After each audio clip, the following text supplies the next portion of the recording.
Qual a importância da imunidade no contexto da prevenção e da cura de doenças? Porque tem gente que só vai pensar na imunidade quando você está com uma gripe, quando você está com Covid, quando você está com câncer, né? Imunidade, por definição, escrevam isso. Imunidade é proteção e equilíbrio. Nós somos de Deus à imagem e semelhança. Nós paramos no contexto da imagem. Mas é na semelhança que está a identidade.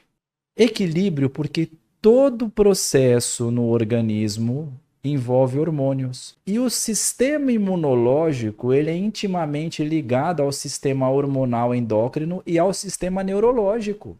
Vou dar um exemplo. E a fulana teve um susto, estourou a herpes. Verdade. Olha só. Legal, isso eu já sei. Já sabe. Então me explica isso no contexto imunológico, metabólico. Toda vez que a pessoa toma um susto ou tem uma contrariedade ou alguma coisa emocional muito forte, primeira coisa que ela faz, sobe 2 substâncias no corpo, cortisol e adrenalina. Para quem não sabe, o cortisol é um hormônio. Qual que é o papel de um hormônio? Hormônios são pombos-correios. Eles levam informações.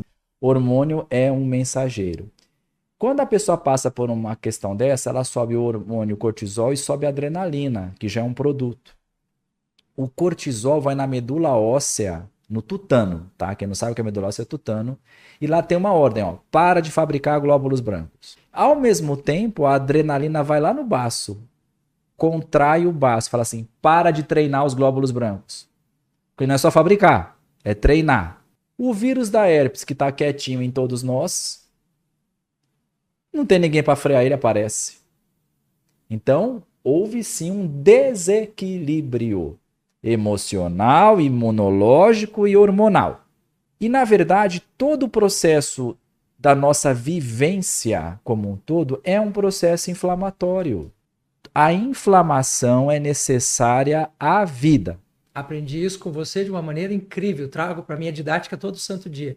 Eu Gravem escuto você isso. falando, Olha imunidade é importante para a vida. Eu levo isso para mim. A inflamação é necessária à vida. Todo processo de regeneração tem uma fase inflamatória. Quando você entra no Google e estuda cicatrização, são 3 fases. A primeira é inflamatória. Na fase inflamatória, há um recrutamento de células para o local da inflamação, há um aumento do volume de sangue que vai para lá, um aumento da largura dos vasos sanguíneos, um aumento de estimulação das terminações nervosas. Por isso que dá uma martelada no dedo, dói, incha, fica vermelho e lateja. E aquece, né? E aquece. Então o que acontece? Foi inflamação. Só que a inflamação tem que ser regulada. A minha esposa, sou casada há 20 anos, ela quis fazer um peeling, eu gastei lá R$5.000 no peeling na primeira fase, espero que funcione. Aí a dermatologista vai responder, vamos esperar as primeiras 48 horas para ver se vai funcionar. O que ela está falando para você? Se a imunidade funcionou para regular a inflamação. Porque o processo inflamatório não pode ser fraco demais, senão não cicatriza, e não pode ser exagerado demais, senão dá hiperreação. Quem faz essa regulação do processo inflamatório é a nossa imunidade. Ponto.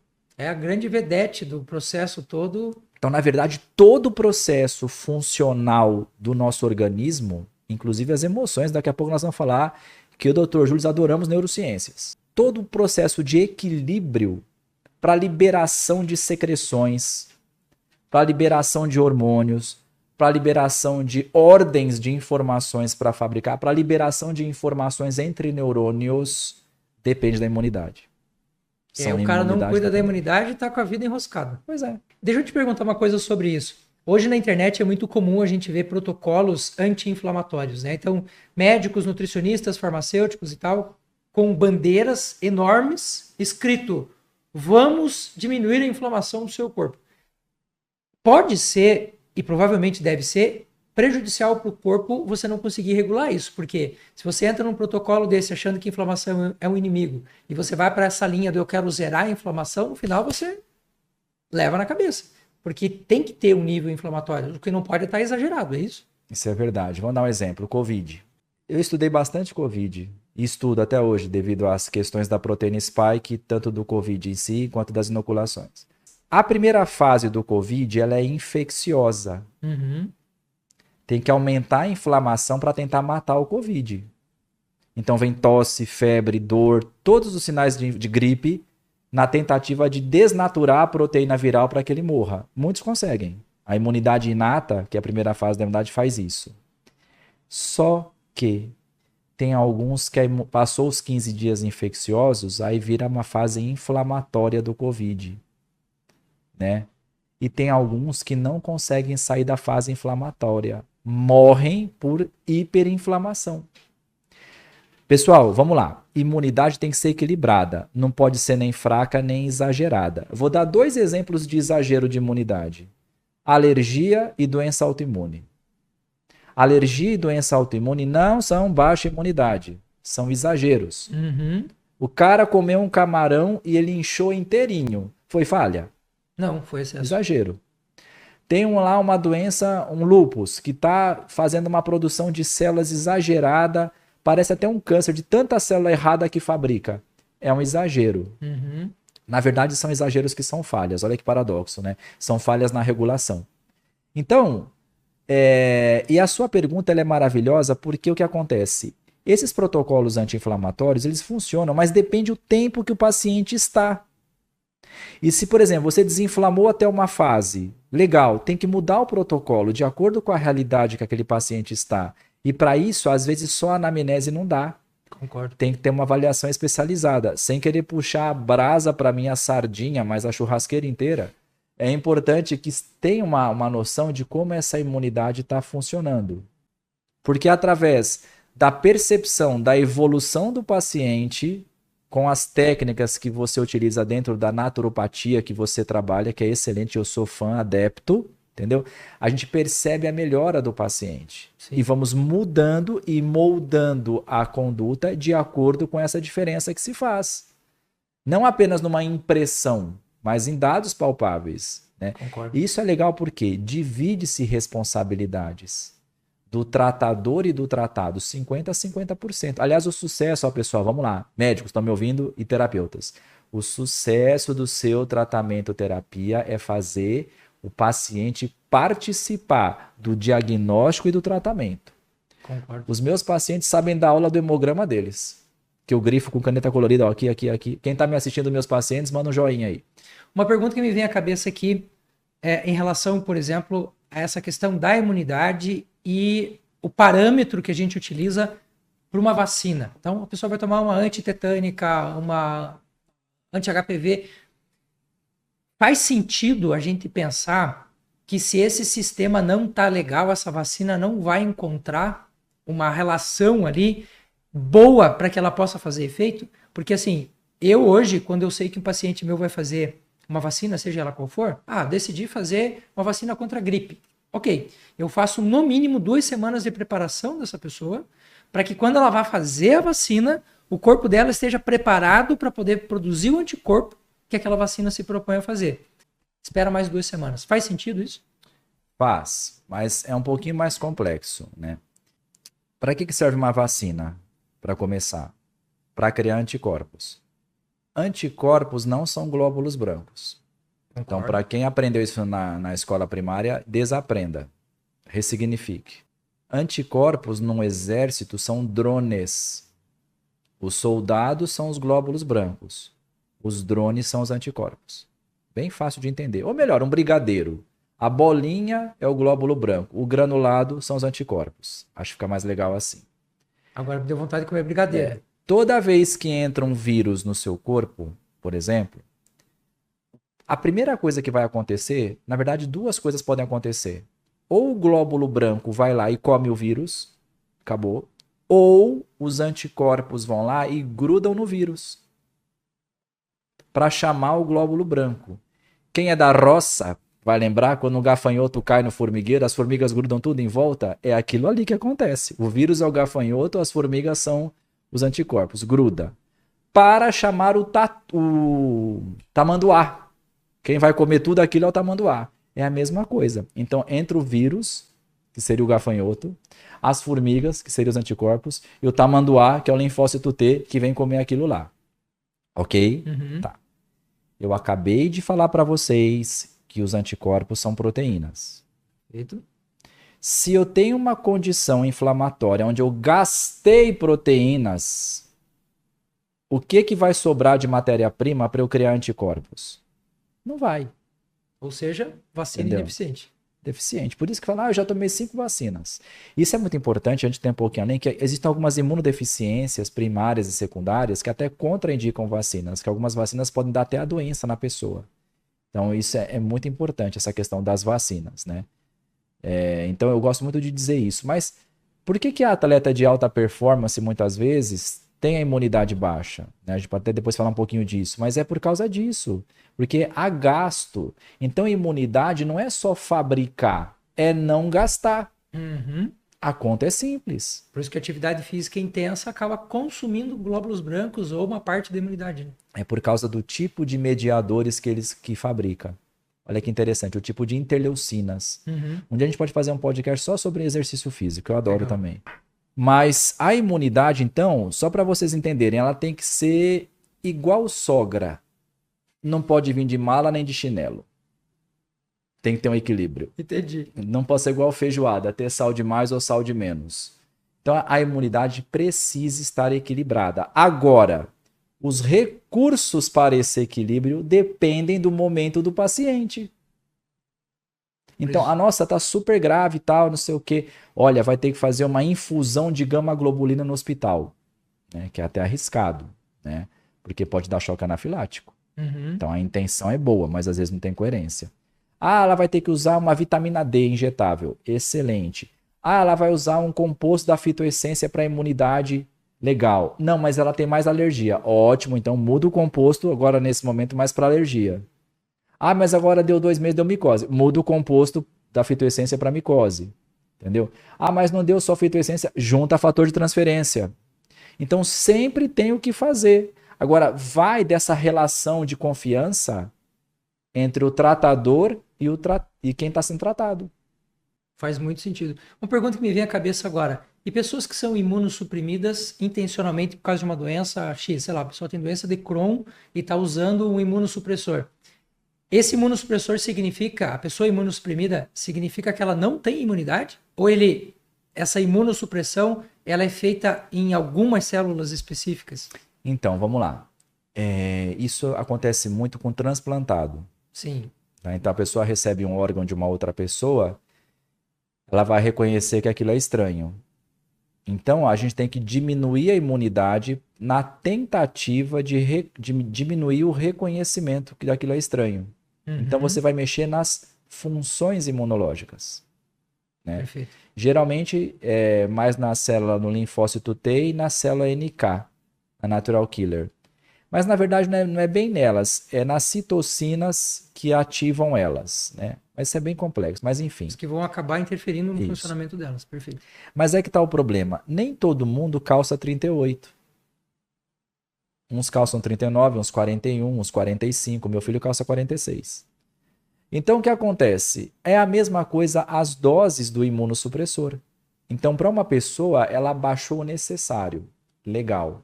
Para outra pessoa, pode baixar demais e começa a ter herpes, começa a ter doenças fúngicas, começa a ter até câncer. Sim. Então, sim. Não tem mais defesa. Né? Por isso que hoje, dentro da medicina integrativa, eu trabalho com imunomodulação. Eu praticamente já faz uns 8 anos que eu não uso imunossupressor. E como que faz isso? Né? Olha, eu hoje em dia eu gosto muito de 3 coisas para isso, né, dentro da prática integrativa. Eu gosto muito de vitamina D em altas doses, né? Eu gosto muito de ozonioterapia. Ótimo. Né? Eu gosto muito de fator de transferência, que depois eu vou falar sobre isso, que é uma imunoterapia americana. E hoje também eu estou conhecendo a fitoterapia também como recurso na modulação da imunidade. Tá? Aí qual que é a melhor? Já respondi. É aquela que você pode fazer onde você está no momento que você se encontra com o recurso que você tem. Excelente. Entendeu? Então, assim, não tem uma melhor. Tem aquela que você pode fazer. Mas tem sempre o que fazer. A fitoterapia, para cada remédio que nós temos no mercado, eu tenho pelo menos umas 10 opções na fitoterapia que fazem algo parecido ou que podem complementar aquilo, porque na fitoterapia a gente trabalha por níveis, né? Você tem aquele nível que não atinge o remédio, então quimioterapia, não existe fitoterápico que faça o que um quimioterápico faz, apesar dos quimioterápicos, mais de 40% deles serem extratos de plantas, né? Perfeito. Mas não, o fitoterápico não atinge o nível necessário para que aquilo aconteça. Existem aqueles casos em que a fitoterapia entra coadjuvante ao processo. Então a pessoa está com uma dengue. Não existe remédio para dengue, gente. Não existe remédio que mate dengue. Aí o que eu tenho que fazer? Manter esse corpo legal, eu coloco lá o hipérico perforato, uma erva de São João. Esse hipérico vai ajudar essa pessoa na recuperação. Coloco um anis estrelado, que tem uma ação muito interessante em todas as infestações virais. E existem aquelas situações em que o fitoterápico é melhor do que o remédio. Então, é isso que você está falando. É você entender o que, quando e como. Se eu tenho, por exemplo, um caso de hiperplasia prostática, o que a raiz de urtiga faz, o que um só palmito faz, não tem remédio que faça. Então, dependendo do que eu estou trabalhando, eu vou dizer que essa fitoterapia é algo muito auxiliar, ele é um parceiro ou ele é melhor que. Então, tem muita gente que acha que a fitoterapia é um tratamento alternativo. Não, querido.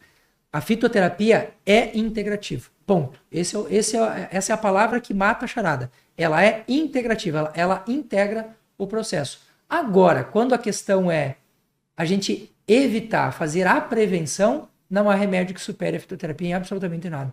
Hoje a gente está trabalhando muito dentro da nutrição com a ideia do nutracêutico, né? Que é um composto, que é o uso de aqui por exemplo, o Fitonac, ó, a acetilcisteína com o molibdênio. Isso aqui é comida, cara. Isso é suplemento, é comida. Antioxidante. Isso daqui é um nootrópico, né? Eu estou usando ele para melhorar o funcionamento de cérebro, funcionamento de atenção, concentração, e ele não é remédio. Então, nesses casos, quando a gente pensa em prevenção, e prevenção sempre é a longo prazo, a gente tem que usar a fitoterapia.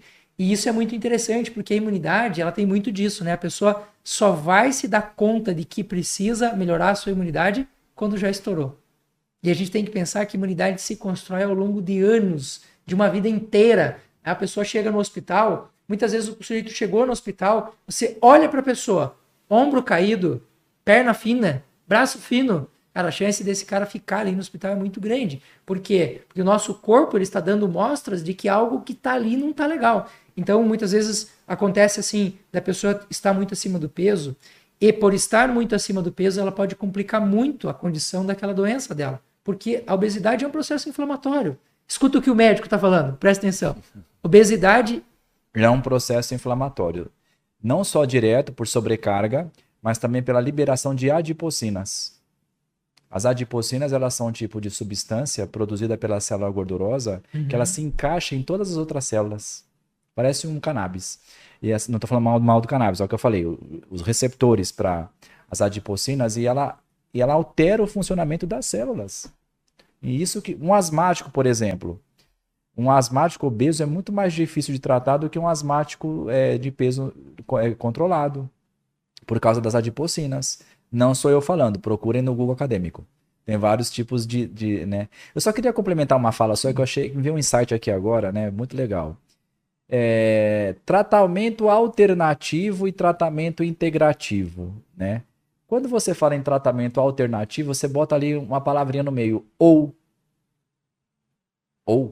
é um julgamento, ou eu trato de maneira oficial ou alternativo. Já o integrativo é e. Mudou completamente uma a soma. conjunção. Completamente. É uma soma. Eu posso fazer quimioterapia e ozonioterapia. Não precisa fazer ou. E aí é legal porque você acaba com a discussão. Porque também não é 8 ou 80. Eu vejo muitos médicos integrativos. Eu sou só integrativo. Cara, não pode. Se você tem um choque anafilático, tem que fazer uma adrenalina. Ponto final, acabou. Eu não vou dar uma erva de São João para um choque anafilático. Concordo. Entendeu? Então, esse que nem tanto ao mar, nem tanto à terra, né? Como fala. É isso. Então, assim, isso chama, sabe o quê? Discernimento. E hoje na medicina existem muitos remédios de uma coisa que a gente usa para outra. Por exemplo, N-acetilcisteína. Né? A gente usa para tosse, o uso dela. Mas você sabe que é um dos melhores antioxidantes que existe? Verdade. Aí, mulherada que curte colágeno, Vitamina D, lisina, colágeno, ele ajuda você a produzir colágeno. São 21 tipos. Pulmão é feito de colágeno, córneas são feitas de colágeno, ovários têm estruturas de colágeno, cérebro tem colágeno. Então tem que ter colágeno. Legal, produziu. Quem mantém? Quem mantém? Os antioxidantes. Quem mantém colágeno?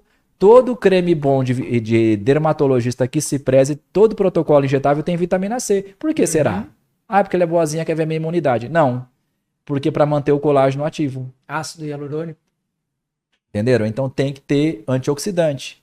E quando ele fala nessa questão inotrópica, tal, de cérebro, aliás, deixa eu fazer um parênteses aqui, assisto a minha live, que eu fiz agora domingo passado, com a Carla Berto, repórter da Aquarius TV, explicando por que a proteína spike prejudica a memória. E tem a ver com a imunidade. Daqui a pouco eu dou um tapinha sobre isso. Mas tudo isso que aqui é falado ajuda muito, né? Porque a imunidade, ela tem em todo lugar do nosso corpo, inclusive no cérebro. Né? Olha que interessante isso. Então, como a gente pode... As células auxiliares trabalham fazendo... Como a gente pode ajudar, né? Uma coisa que eu queria falar, que todo mundo vai me perguntar com certeza para você também. Qual a relação do intestino com o cérebro e a imunidade? Eu botei mais um, eu fiz um trisal agora. Eu não fiz um casamento, agora eu pus mais um no relacionamento, né? Porque todo mundo... Por que o intestino é o segundo cérebro? Porque você só pensa cocô? Não, não é essa a resposta, né? Tem o intestino, o segundo cérebro e casado com a imunidade. Vamos lá, olha que top. Para começar, 70% da nossa imunidade é treinada no cérebro. Intestino não fabrica glóbulos brancos. Perfeito.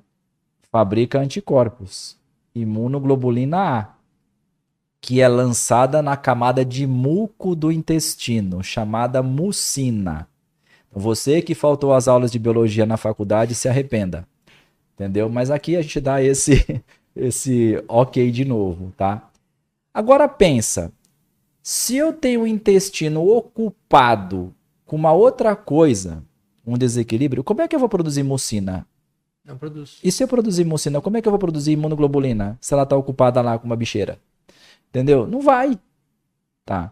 Ah, que legal. O que isso tem a ver com o cérebro? Questão imunológica.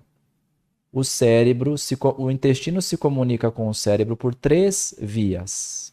Primeira via, glóbulos brancos. Eles vão pela corrente sanguínea. Sabia que nas meninges tem vasos linfáticos? Olha que legal. As meninges têm sim centrais de Tem que escoamento. ter. Entra dentro do cérebro. Então, células brancas que foram treinadas no intestino vão subir pela corrente sanguínea para o seu cérebro. Primeira via. Segunda via, citocinas. Citocinas são umas substâncias que comunicam uma célula com a outra. E elas também vão pela corrente sanguínea. Então não é só célula, as citocinas também vão fazer essa conexão. E terceira via mais polêmica, nervo vago. Todo mundo acha que o nervo vago, é o nervo das emoções. É aquele que quando eu tô com medo, me dá gastrite, me dá diarreia. Legal, então ele leva informações do cérebro às vísceras. Aí ele é eferente, né, quando leva? Tá. Mas ele também é aferente. Exatamente. Ele também leva informação das vísceras para o cérebro. Que, aliás, é 10 vezes mais do que ele manda para as vísceras. Né? Então, pessoal, a sua imunidade e o seu cérebro, via intestinal, eles se comunicam por esses 3 caminhos. Tá? Então, se você tem um desequilíbrio cerebral, emocional, você vai ter um problema intestinal. Se você tem uma questão intestinal, por isso que as pessoas com colite têm muita ansiedade, por isso que quem tem síndrome do intestino irritável tem muita ansiedade, bipolaridade, né? A esquizofrenia está muito ligada a microbioma intestinal, né? E a gente vai falar um pouquinho também já de probióticos e prebióticos, o que é isso? Eu escuto falar e não sei, acho que é tudo Yakult, não é? Vamos fazer um cenário, professor Júlio, vamos lá. A pessoa procurou você e falou assim, professor Júlio, eu assisto suas lives e você fala muito sobre ansiedade, e eu já tomei valeriana, já tomei camomila, e já tomei mais não sei o que, já tomei magnésio, e não melhoro da ansiedade, e cada vez mais, agora eu quero tomar GABA, e tomei GABA injetável, e não melhorou a ansiedade, papapá, papá. Aí, Você me liga e fala, doutor Flávio, eu tô com um caso assim, assim, assim, o que que você acha? Vamos ver esse intestino como é que tá, né? Aí, faz de conta, eu achei o quê? Giardia. E achei bactérias que não deviam ter lá, Clostrídios e afins. O que acontece, pessoal? Esses micróbios, eles inflamam o intestino como um todo. Eles vão ocupar a imunidade com essa inflamação. Se esse intestino tivesse bem equilibradinho, sabe o que ele ia liberar? Serotonina. 90% da serotonina é fabricada no intestino, não é no cérebro. O cérebro aproveita, mas a fabricação ela é intestinal. Se o seu intestino está ocupado com uma bicheira, ele vai fabricar serotonina? Não vai. Não vai. Ah, mas eu tomei um recaptador, um retardador de recaptação de serotonina no meu cérebro, vai ser ótimo, custa R$5.000.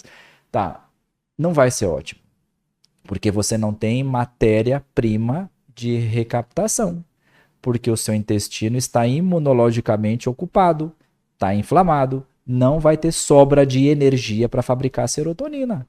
Não adianta tomar remédio de ansiedade, e nem dobrar a dose, e nem botar mais um.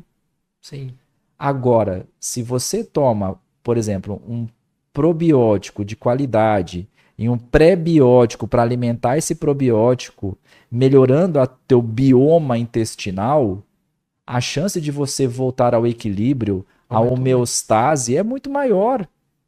Pô, você tem recurso para isso, velho. E eu quero chamar as pessoas que estão acompanhando a gente aqui para acompanhar o trabalho do Flávio.